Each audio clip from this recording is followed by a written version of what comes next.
The choice of methods as to how to start this question. The method that I prefer is to multiply through by the common denominator. And the common denominator in this case is the two brackets multiplied together. So what I'm going to do is I'm going to multiply by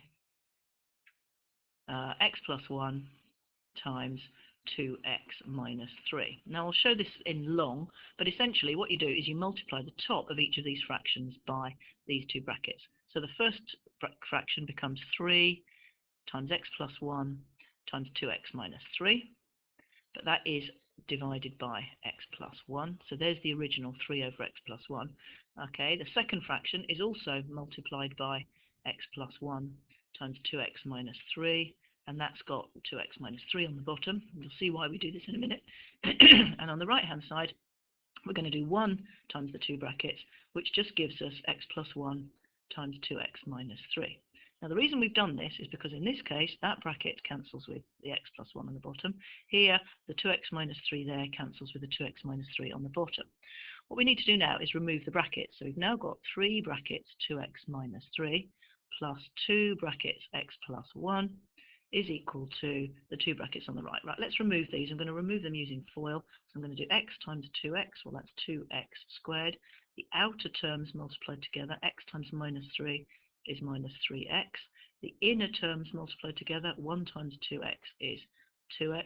And then the last terms multiplied together, 1 times minus 3 is minus 3.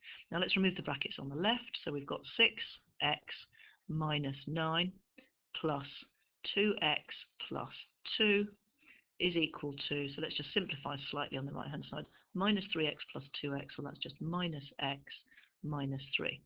Simplifying the left hand side, then we've got 6x plus 2x, which is 8x, and minus 9 plus 2, that's minus 7, and that equals 2x squared minus x minus 3. Now it's a quadratic equation, so I want to make one side of the equation 0. The x squared terms are positive and on the right, so I'm going to leave the right hand side as it is. I'm going to move these by subtracting 8x from both sides and also adding 7 to both sides. So this side's going to become 0 because we're subtracting the 8x and adding the 7. This side, nothing happens to the 2x squared.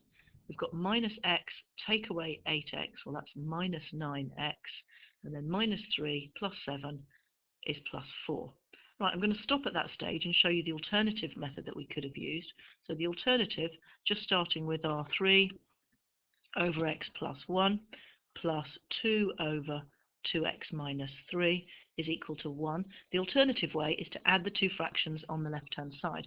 Now the common denominator is, again, x plus 1 times 2x minus 3. So I'm going to write both fractions so that the bottom is x plus 1 times 2x minus 3. And actually, because they've got the same denominator, I can write them as a single fraction.